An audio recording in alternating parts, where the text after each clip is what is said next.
فاتحہ۔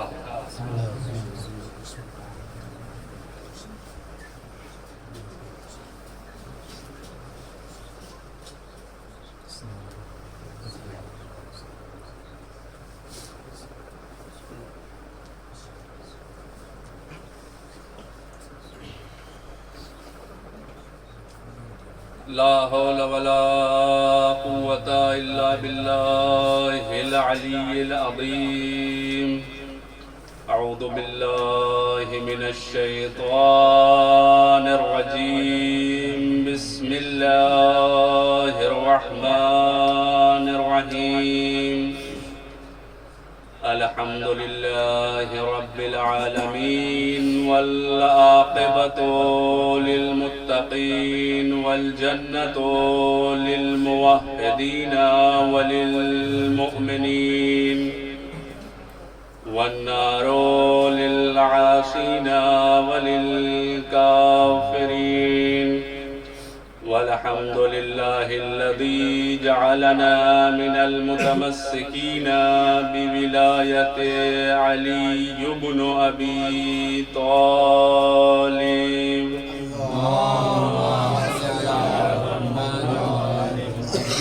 الصلاة والسلام على أشرف الأنبياء والمرسلين وخاتم النبيين، سيدنا ونبينا وحبيب قلوبنا وطبيب نفوسنا ومولانا أبي القاسم محمد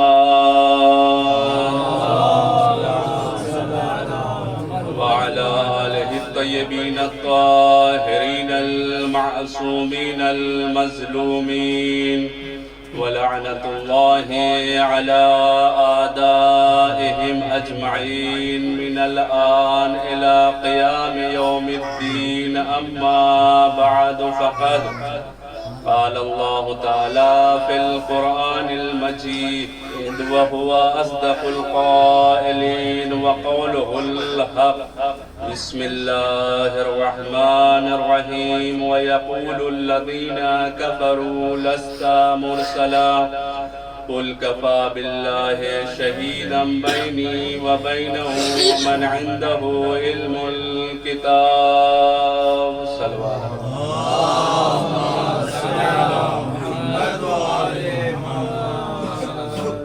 عزیزان محترم، عزیز طلاب کرام، ماہ رمضان المبارک ہے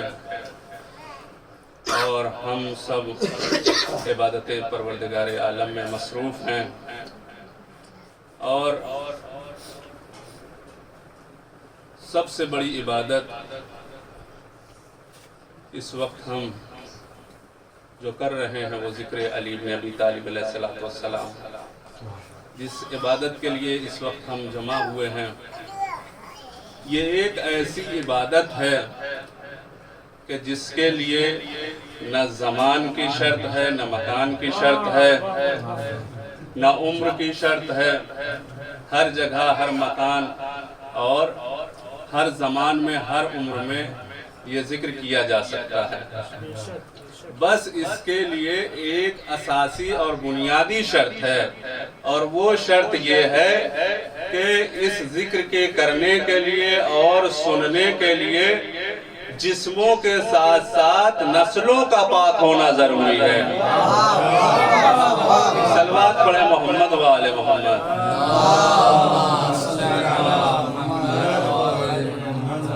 عزیزان محترم، میں نے جس آیہ کریمہ کو اپنا سرنامہ سخن قرار دیا ہے، یہ قرآن مجید کے سورہ رعد کی 43ویں آیت ہے، جس میں خالق کائنات، مالک ارض و سما اپنے محبوب، اپنے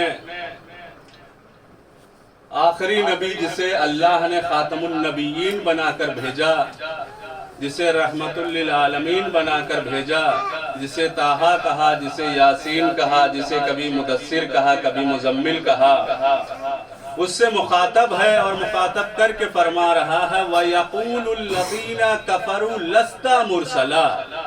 اے میرے حبیب، یہ کافر کہتے ہیں کہ آپ اللہ کے رسول نہیں ہیں۔ کافر کیا کہہ رہے ہیں؟ اے محمد آپ اللہ کے رسول نہیں، لستا مرسلا۔ قل کفا باللہ شہیدا بینی و بینکم ومن عندہ علم الکتاب۔ تو اے میرے حبیب، اے میرے رسول، اگر یہ آپ کو رسول نہیں مانتے ہیں تو آپ محزون نہ ہوں۔ توجہ فرمائیے گا، اللہ نے آخری نبی کو نبی اور رسول بنا کر بھیجا ہے، لیکن یہ کفار ہیں کہ رسول کی رسالت کا اور نبوت کا انکار کر رہے ہیں۔ تو اللہ کہہ رہا ہے اگر یہ آپ کو رسول نہیں مانتے ہیں، نبی نہیں مانتے ہیں تو آپ محزون نہ ہوں، ان سے کہہ دیجئے قل کفا باللہ، ان سے کہیے کہ میری نبوت اور رسالت کی گواہی کے لیے، شہادت کے لیے اللہ کافی ہے۔ وَمَنْ عِنْدَهُ عِلْمُ الْكِتَابِ، میری نبوت اور رسالت پہ وہ کافی ہے جس کے پاس اللہ کا دیا ہوا علم ہے، جس کے پاس کتاب کا علم ہے۔ عزیزان محترم، تو اس آیت کی روشنی میں یہ پتہ چلا کہ رسول کی رسالت کے دو گواہ ہیں، رسول کی نبوت پہ دو گواہ ہیں۔ ہم بھی جب شہادت دیتے ہیں تو شہادت میں دو گواہیاں دیتے ہیں، پہلے اساسی اور بنیادی جو گواہی ہے وہ دو ہے، لا الہ الا اللہ محمد رسول اللہ، اور اللہ نے اپنے نبی کی رسالت اور نبوت پہ بھی دو گواہ بنایا ہے۔ کیا کہا کہ اے نبی تمہاری رسالت اور نبوت پہ ایک اللہ گواہی کے لیے کافی ہے، دوسرا وہ گواہی کے لیے کافی ہے جس کے پاس پوری کتاب کا علم ہے۔ تو عزیزو، یہ ایک ایسی آیت ہے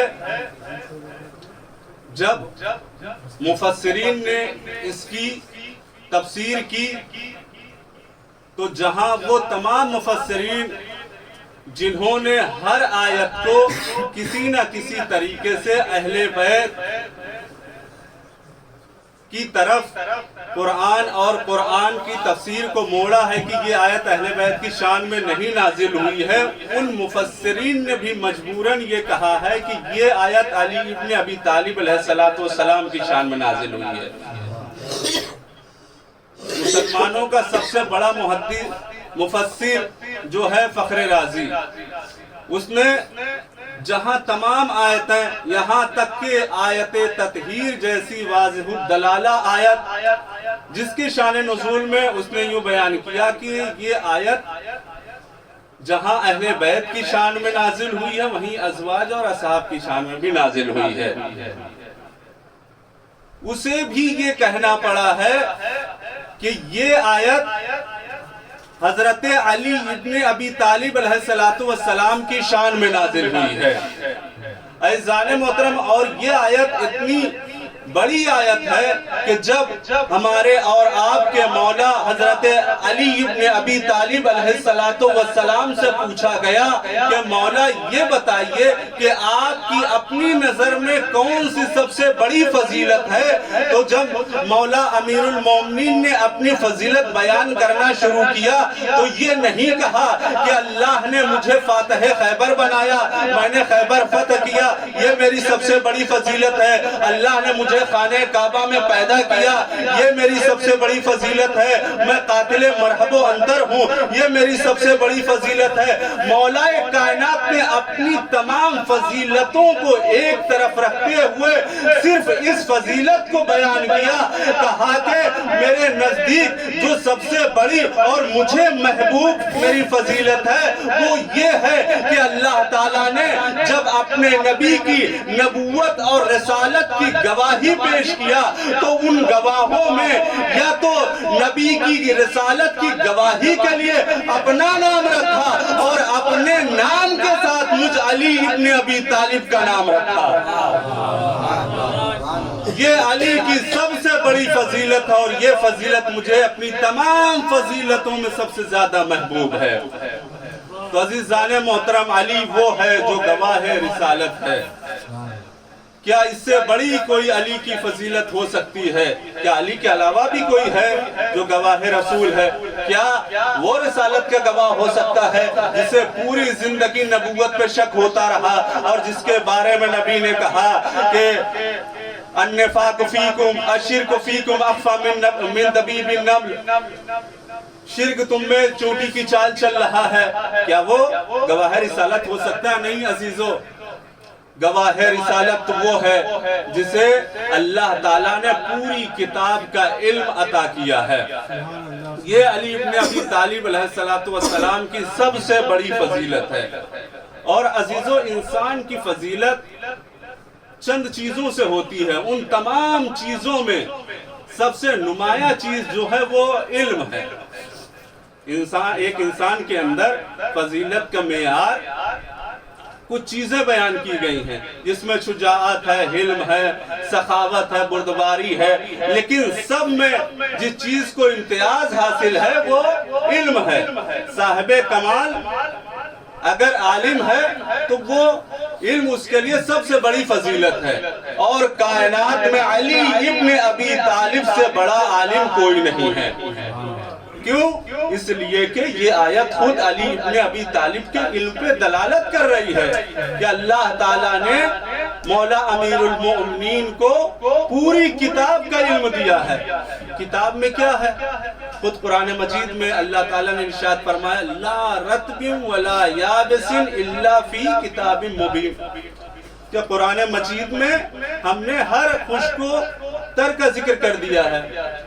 اب جتنی بھی چیزیں کائنات میں ہیں سب کا علم قرآن مجید میں ہے، اور جتنی بھی چیزیں قرآن مجید میں ہیں سب کا ذکر اور سب کا علم امیر المومنین کے پاس ہے۔ یہی وجہ تھی جب مولا سے کوئی سوال کرتا تھا تو مولا فوراً اس کا جواب دے دیتے تھے، بلا تأمل، بلا غور و فکر کیے ہوئے۔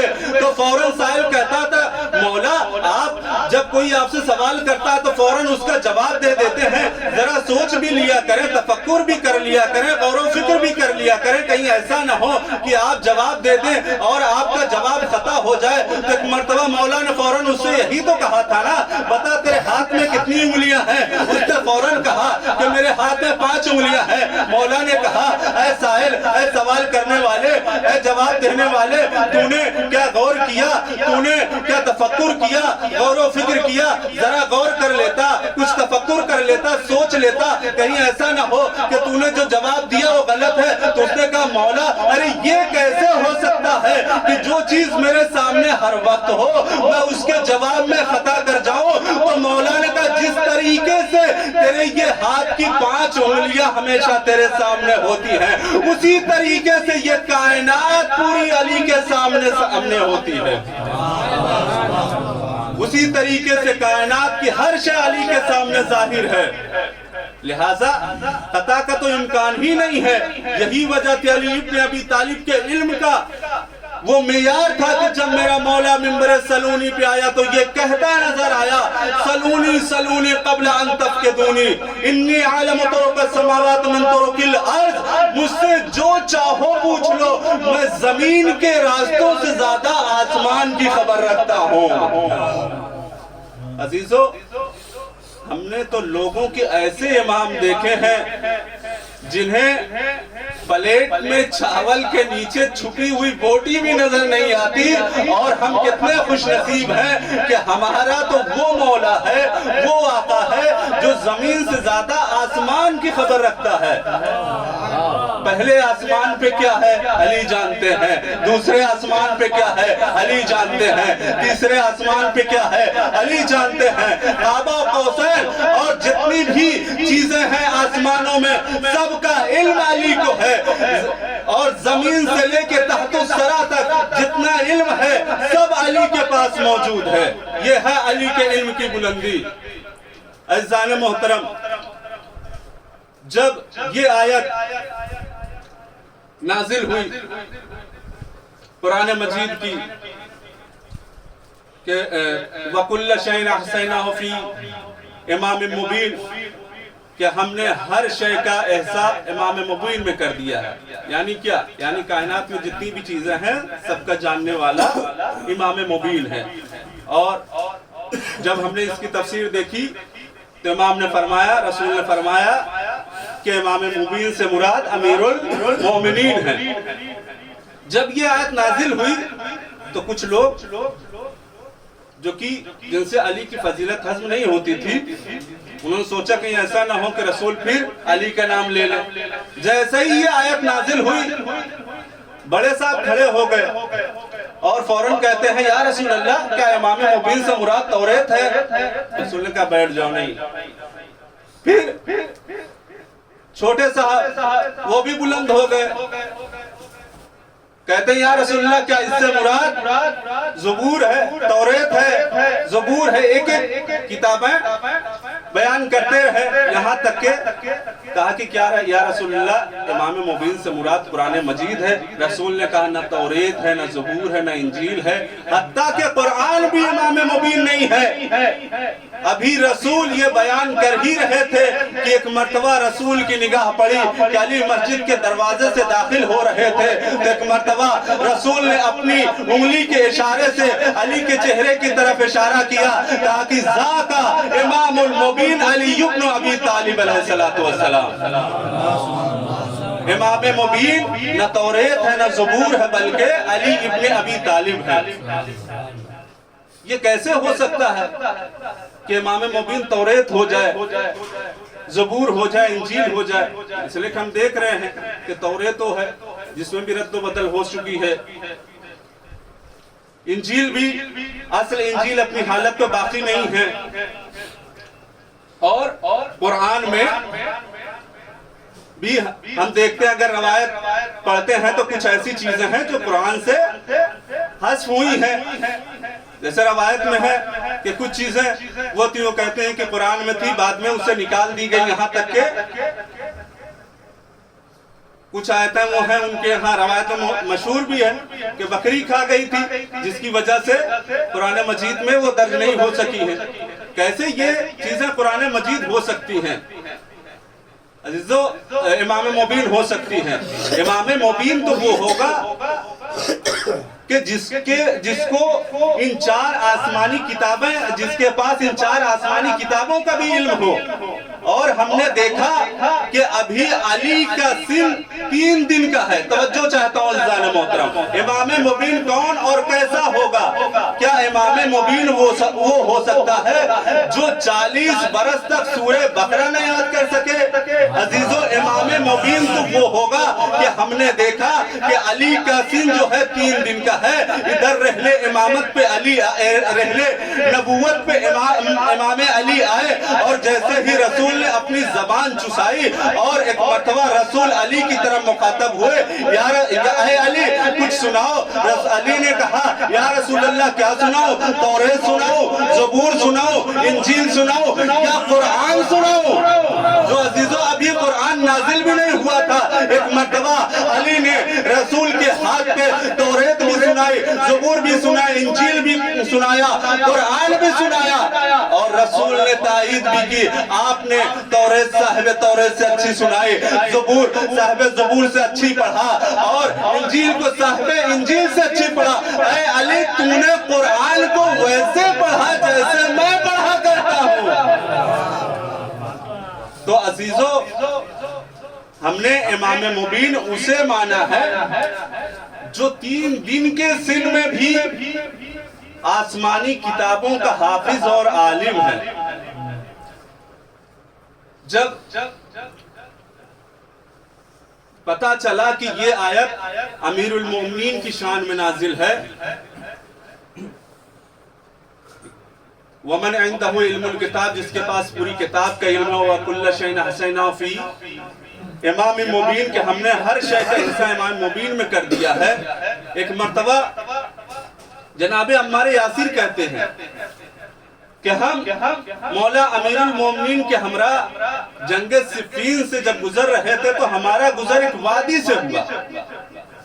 امام مبین کون ہوگا؟ کیا وہ ہوگا جسے 40 برس تک سورہ بقرہ نہ یاد ہو سکی، یا وہ ہے جو 3 دن کے سن میں تمام آسمانی کتابوں کا عالم ہے؟ جناب عمار یاسر کہتے جب ہمارا گزر اس صحرا سے ہوا جسے وادی النمل کہا جاتا ہے، چونٹیوں کی وادی۔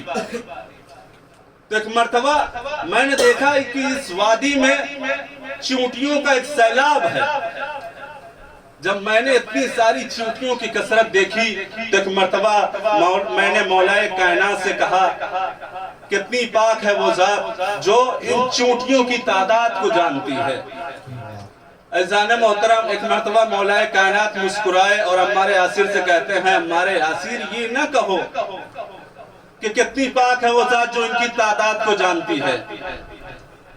ارے ان چونٹیوں کی تعداد تو میں بھی جانتا ہوں، بلکہ میں یہ بھی جانتا ہوں کہ ان چونٹیوں کی تعداد میں نر کتنے ہیں اور مادہ کتنے ہیں۔ توجہ عزیزان محترم، ان چونٹیوں میں نر کتنے ہیں اور مادہ کتنے ہیں۔ تو عزیزو آپ نے دیکھا کہ اللہ کی سب سے چھوٹی مخلوق جس میں ہر انسان تمیز نہیں کر سکتا ہے کہ مادہ کتنے ہیں نر کتنے ہیں، لیکن امیر المومنین نے کہا کہ مجھے ان چونٹیوں میں یہ بھی پتا ہے کہ نر کتنے ہیں مادہ کتنے ہیں، اس لیے کہ اللہ تعالیٰ نے قرآن مجید میں میرے ہی بارے میں کہا ہے وَكُلَّ شَيْءٍ أَحْصَيْنَاهُ فِي كِتَابٍ فِي إِمَامٍ مُبِينٍ، ہم نے ہر شے کا علم امام مبین میں جمع کیا ہے، اور امام مبین میں علی ابن ابی طالب ہوں۔ تو علی کے پاس ہر شے کا علم ہے، اور علی ان چونٹیوں میں بھی نر اور مادہ کی تمیز رکھتا ہے، اس لیے کہ علی کو پتا ہے کہ اس میں نر کتنے ہیں مادہ کتنے ہیں۔ یہ الگ بات ہے کہ دنیا کے کچھ ایسے رہنما اور رہبر ہیں جنہیں اونٹ اور اونٹنی میں بھی فرق نہیں ہوتا ہے۔ واقعہ مشہور ہے، آپ کا سنا ہوا بھی ہوگا شاید، کہ ایک شامی اور کوفی میں نزاع ہو گئی، جھگڑا ہو گئی۔ شامی نے کوفی کے اونٹ کو یہ کہہ کر پکڑ لیا کہ یہ اونٹنی میری ہے۔ جب نزاع زیادہ بڑھ گیا، مسئلہ حل نہ ہوا، تو اسے معاویہ کے دربار میں پیش کیا گیا تاکہ حقدار کو اس کا حق پہنچ جائے۔ جب معاویہ کے سامنے پیش کیا گیا تو کوفی نے کہا کہ یہ اونٹ میرا ہے، شامی کہتا نہیں یہ اونٹنی میری ہے، اور اس نے اپنے گواہوں کو بھی پیش کر دیا۔ گواہوں نے بھی یہ گواہی دے دی کہ یہ اونٹنی شامی کی ہے۔ معاویہ نے گواہوں کی بنیاد پہ دیکھا بھی نہیں اور فیصلہ دے دیا کہ یہ اونٹنی شامی کی ہے۔ تو ایک مرتبہ کوفی مسکرایا اور کہتا خلیفہ وقت ذرا اس بڑی حیت کی طرف دیکھ بھی لیتے فیصلہ دینے سے پہلے کہ یہ اونٹ ہے یا اونٹنی ہے۔ اب جو معاویہ نے دیکھا تو مرتبہ خود مسکرا کے کہتا ہے کہ جا کر کوفے میں علی سے کہہ دینا کہ میرے پاس تمہارے مقابلے میں لڑنے کے لیے اتنے لوگ ہیں جنہیں یہ بھی نہیں پتا کہ یہ اونٹ ہے یا اونٹنی ہے۔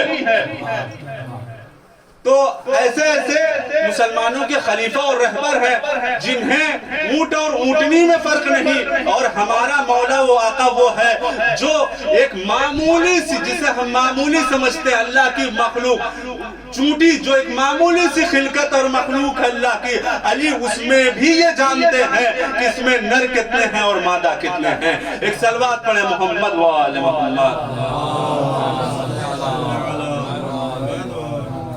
عزیزان محترم، علی امام مبین ہے، اور قرآن مبین کا تمام علم اللہ تعالیٰ نے علی ابن ابی طالب میں رکھ دیا ہے۔ اور انسان کی فضیلت، سب سے بڑی فضیلت یہ ہے، سب سے بڑا کمال یہ ہے اس کا صاحب علم ہونا ہے۔ عزیزو، ایک مرتبہ جب معاویہ مدینے میں آیا تو ابن عباس سے آ کر کہتا ہے ابن عباس میں نے سنا ہے کہ تم مسجد میں فقط تفسیر قرآن نہیں کرتے ہو بلکہ ساتھ ساتھ علی کی فضیلت بھی بیان کرتے ہو۔ ابن عباس نے کہا، ابن عباس خاموش، کوئی جواب نہیں دیا۔ کہا کہ میرا حکم یہ ہے کہ تم علی کی فضیلت بیان نہ کیا کرو۔ انہوں نے کان نہیں دیا۔ پھر تیسری مرتبہ معاویہ کہتا ہے کہ اگر تو نے میری بات کو نہیں سنا اور میرے حکم کے خلاف عمل کیا تو میں تجھے اس کی سزا دوں گا۔ اب ایک مرتبہ ابن عباس نے معاویہ کی آنکھوں میں آنکھیں ڈالا اور ڈال کے کہتے اے معاویہ کیا تو مجھے قرآن پڑھنے سے روکتا ہے؟ توجہ عزیزان محترم، اے معاویہ کیا تو مجھے قرآن پڑھنے سے روکتا ہے؟ معاویہ کہتا نہیں، تم قرآن پڑھو، قرآن سنو اور سناؤ، لیکن قرآن کی تفسیر اہل بیت کے علاوہ سے کیا کرو۔ ایک مرتبہ ابن عباس کہتے ہیں معاویہ کتنی عجیب بات تو کرتا ہے کہ قرآن نازل ہوا ہے ہم اہل بیت کے ہاں اور اس کی تفسیر ہم غیروں سے کیا کریں؟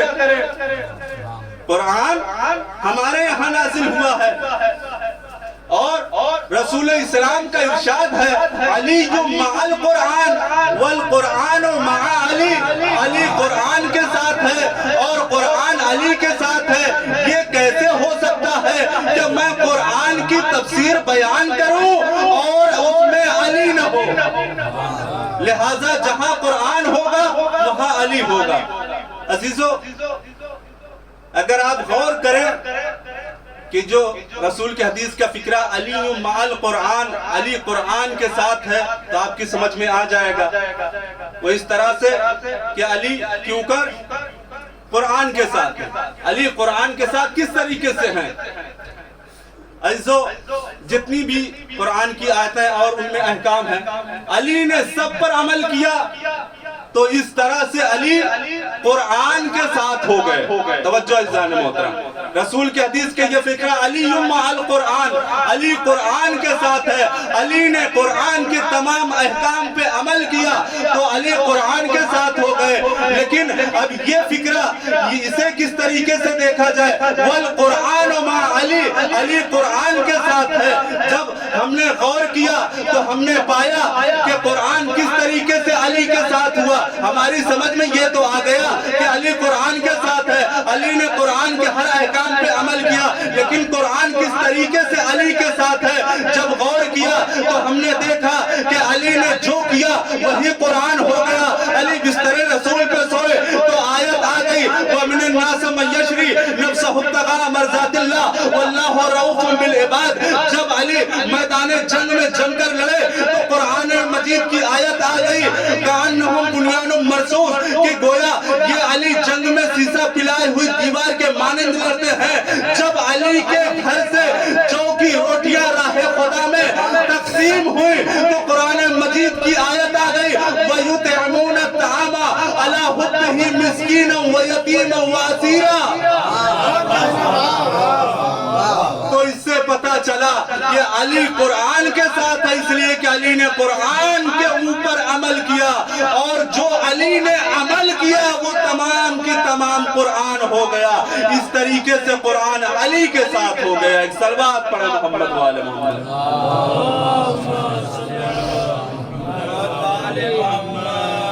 تو عزیزو قرآن علی کے ساتھ ہے اور علی قرآن کے ساتھ ایک ایسا گہرا رشتہ ہے جو کبھی ختم نہ ہونے والا ہے۔ جب تک علی رہے قرآن علی کے ساتھ تھا، علی کے بعد قرآن اولاد علی کے ساتھ ہے۔ یہی وجہ ہے، بس آخری جملہ، یہی وجہ ہے کہ مسلمانوں نے لاکھ چاہا کہ علی کو قرآن سے جدا کر دیا جائے مگر علی کو قرآن سے جدا نہ کر سکے، اور بعد علی مسلمانوں نے لاکھ کوشش کی کہ قرآن کو اولاد علی سے جدا کر دیا جائے، لیکن قرآن اولاد علی سے جدا نہیں ہو سکا۔ اگر اس کی واضح مثال دیکھنی ہو تو کربلا کے میدان میں آ جاؤ، ادھر حسین کے سر و تن میں جدائی ہو گئی ہے، نوکے نیزہ پہ حسین تلاوت قرآن کر رہے ہیں اور دنیا والوں کو یہ بتا رہے ہیں جس طریقے سے علی قرآن کے ساتھ تھے اسی طریقے سے حسین بھی قرآن کے ساتھ ہے اور قرآن بھی حسین کے ساتھ ہے۔ لیکن عزیزو لوگوں نے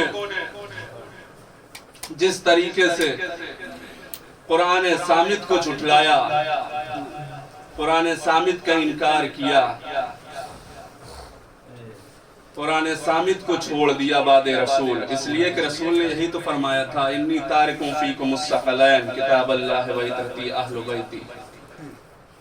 لوگوں نے یہ تو دعویٰ کر دیا کہ میرے لیے کتاب خدا کافی ہے، لیکن بعد رسول جب رسول کی بیٹی قرآن پڑھ پڑھ کے انہیں سناتی رہی تو انہوں نے قرآن کی آیتوں پہ اپنے کان نہیں دھرے، قرآن کی آیتوں کے خلاف عمل کیا اور رسول کی بیٹی کو اس کے حق سے محروم کر دیا۔ جس طریقے سے مسلمانوں نے قرآن کو چھوڑ دیا، قرآن کی بے حرمتی کی، اسی طریقے سے مسلمانوں نے قرآن ناطق کو بھی ستایا، اسے بھی چھوڑ دیا۔